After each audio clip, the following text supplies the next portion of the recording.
தனக்காக எதுவுமே செஞ்சுக்காத அப்பாவுக்கு இந்த பொண்ணு எப்படி ஒரு சர்ப்ரைஸ் கொடுத்திருக்காங்க பாருங்க.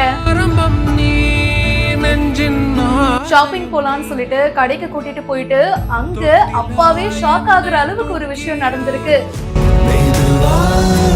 எல்லாருக்குமே நம்மளுடைய முதல் ஹீரோ பாத்தீங்கன்னா அப்பா தானே. அந்த அப்பாக்காக இது கூட பண்ணலனா எப்படி? சித்திரை நீ செந்தமிழ் நீ வார்த்தைகள் இல்லை அழைக்க சூரியன் நீ விண்வெளி நீ ஏழை கையில் ரத்தினம் நீ.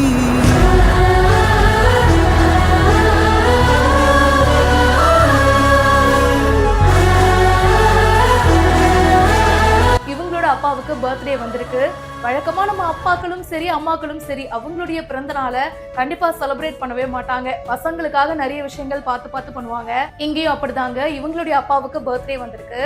அண்ட் அதே சமயம் பார்த்து அவருடைய போனும் ரிப்பேர் ஆயிடுச்சு. பழைய போன் ஏதாச்சும் இருந்தா கொடுமா அப்படின்னு சொல்லிட்டு கேட்டிருக்காரு போல. சரி அப்பாவுக்கு ஒரு புது போனே வாங்கி கொடுத்துடலாம் அப்படின்னு சொல்லிட்டு கடைக்கு கூட்டிட்டு போயிருக்காங்க. அவருடைய பர்த்டே அன்னைக்கு அப்படின்னு சொல்லிட்டு அவருக்கு சுத்தமா ஞாபகமே இல்ல. வழக்கம் போல ஒரு பழைய டிஷர்ட்டை போட்டுட்டு அவரும் ரெடி ஆயிட்டாரு. கடைக்கு கூட்டிட்டு போயிட்டு இந்த பொண்ணு சிறப்பான ஒரு சர்ப்ரைஸ பண்ணிருக்காங்க. கடையில இருக்கிற எல்லாரும் சேர்ந்து கேக் அரேஞ்ச் பண்ணிருக்காங்க. கேக் வெட்டி அவங்க அப்பாவுக்கு புது போனையும் கிஃப்டா கொடுத்திருக்காங்க. என்னமா இது அப்படின்னு மனுஷன் செம்ம ஹாப்பி ஆயிட்டாருங்க. ஸ்ருதி ஈஸ்வரமூர்த்தி அப்படின்றவங்க இந்த வீடியோவை போஸ்ட் பண்ணியிருக்காங்க. அண்ட் அவங்களோட அப்பாவோட முகத்தை பார்க்கும்போதே தெரியுது அவங்க எவ்வளவு சந்தோஷமா இருக்காங்கன்னு. நீங்க சொல்லுங்க, உங்களோட அப்பாவுக்கு இதே மாதிரி சர்ப்ரைஸ் கொடுத்திருக்கீங்களா? கமெண்ட் செக்ஷன்ல மறக்காம பிரியா என் கூட ஷேர் பண்ணுங்க. மேலும் பல இன்ட்ரெஸ்டிங்கான விஷயங்களுக்கு இப்பவே பிஹைண்ட் ரூட்ஸை ஃபாலோ பண்ணுங்க.